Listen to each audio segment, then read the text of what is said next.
जय जगन्नाथ आपण को यही चैनल रे स्वागत जनाउची। आज आपण को कहबू एही भली स्त्री जदि आपण को मिली छंती जानिबे आपण बहुत भाग्यवान।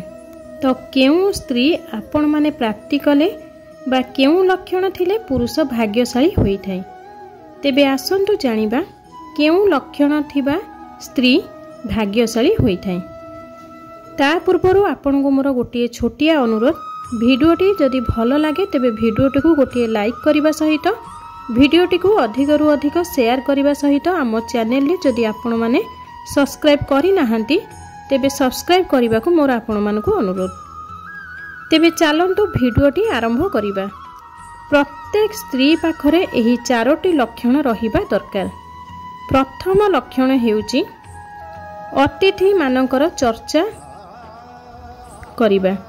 जदि अतिथि माने आपणक घर को आसी छंती आउ अतिथि चर्चा करिबारे बहु आनंदमय होई छंती किए आपणक धर्मपत्नी, तेबे जानिबे आपण बहुत भाग्यशाली। काहे कि ना जहा घर अतिथि बाहुडे से प्राणी प्रेत मुखे पड़े।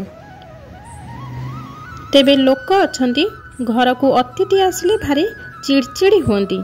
तो सेथिपई आपण माने मने रखि थांतु घर को अतिथि आसिले जो स्त्री भारी आनंदित होंती से पुरुष महाभाग्यशाली बोली विचार करा जाए।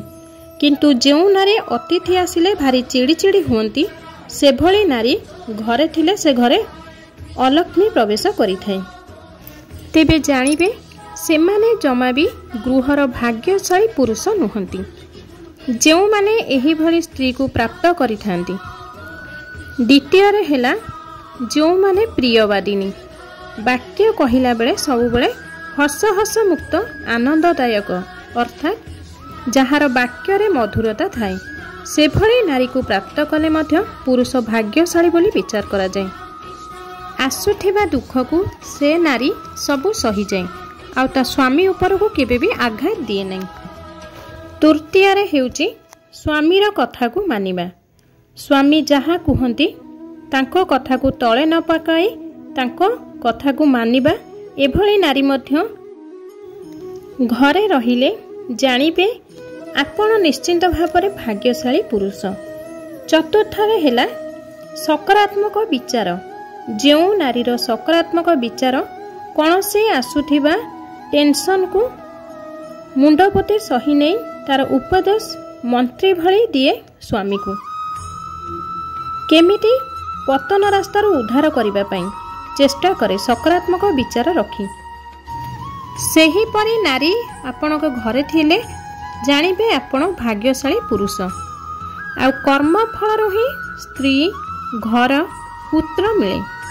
जो मानकर स्त्री निश्चिंत भावरे चारोटी लक्षण संयुक्त हित अतिथि मानकर चर्चा करुथिबो, प्रियवादिनी अर्थात मिष्टभाषी होइथिबो, स्वामीर कथा को मानुथिबो एवं सकारात्मक विचारवान होइथिबो। से नारी बा स्त्री जदि जो पुरुष को प्राप्ति हुए से पुरुष अत्यंत भाग्यवान निश्चिंत। केवल खाली नारी नुहे स्वामींकर मध्य निश्चिंत गुरुदायित्व अछि। स्त्री मानक प्रति यथेष्ट सम्मान देबा, तांको मानको रखिबा। आउ जो स्त्री को स्वामी माने बारंबार हाथ उठांती मने रखंतु यह एक गुरुत्वपूर्ण कथा।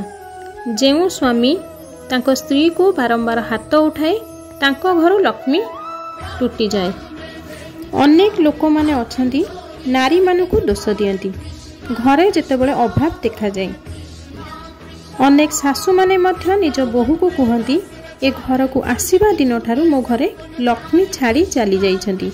ए बोहूटी आसीबा दिन ठू दाना कना मते अंटू नहीं। अनेक लोक एमिति नारी मानक दोष दियंती किंतु से माने भूली जाती जे प्रकृत रे पुरुष माने मध्य किछि अलक्षण लक्षणर पुरुष थांती जेउ मानक पई नारी मध्य जेते चेष्टा कले घरे लक्ष्मी बिल्कुल प्रवेश करती नहीं। घरे जेते रोजगार कले मध्य धनर अभाव रही थाए। एही भिडियो रे किछि अलक्षण व्यक्ति मानकर कथा कहिबु।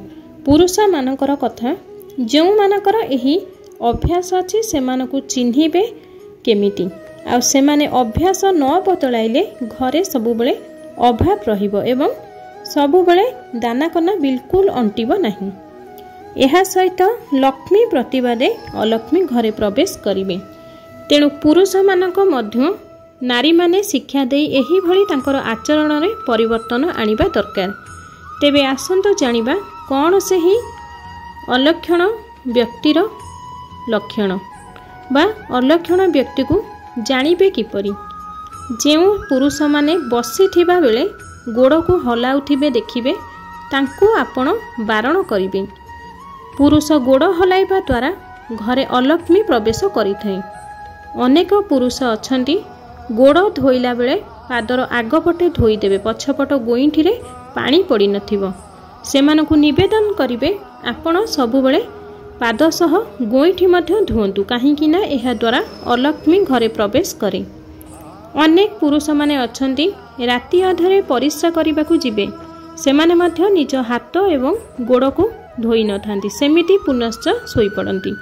तुरंत तांकु घरर नारी माने बारण करंतु, कारण एहा अलक्षण पुरुषर लक्षण, जे कि परिश्रा करी गोड़ धोए नहीं। एबे भी आम शास्त्र रे बहुत किछि कथा अछि।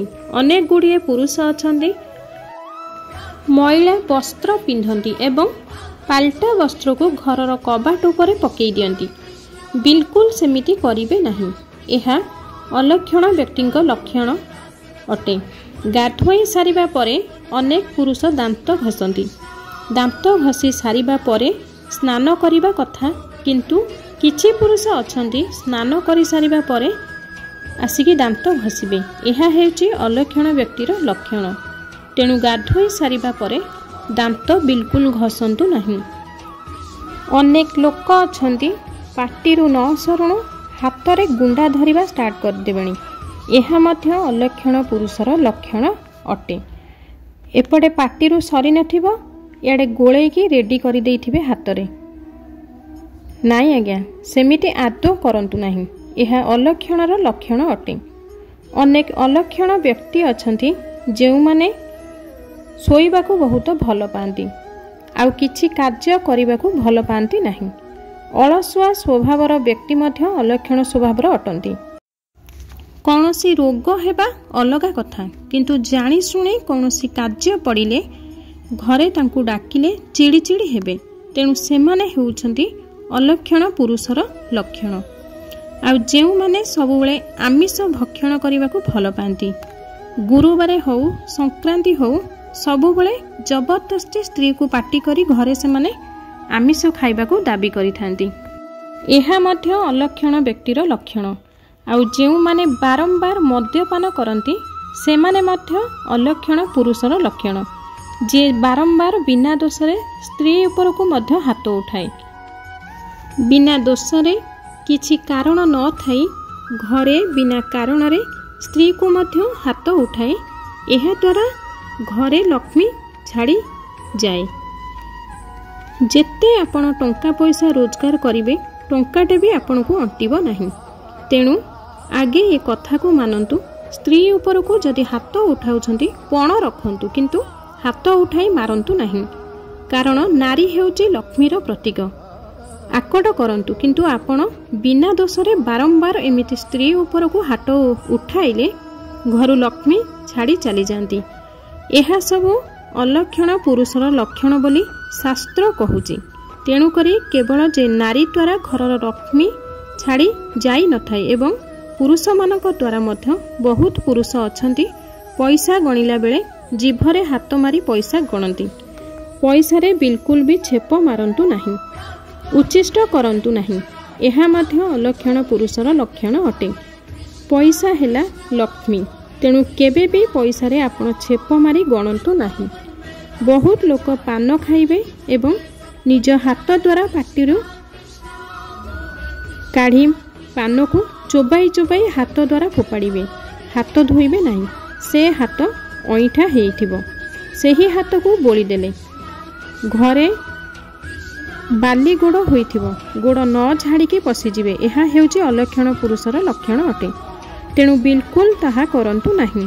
आपण जाहाकू नमस्कार करिवे हाथ जदि उच्चिष्ट ହୋଇଥିବ ତେବେ ବର୍ଷକର ପୁଣ୍ୟ ଆପଣଙ୍କର ନଷ୍ଟ ହୋଇଯାଏ। ଏହି ଭିଡ଼ିଓଟି ବହୁ ମାତ୍ରାରେ ସେୟାର କରନ୍ତୁ।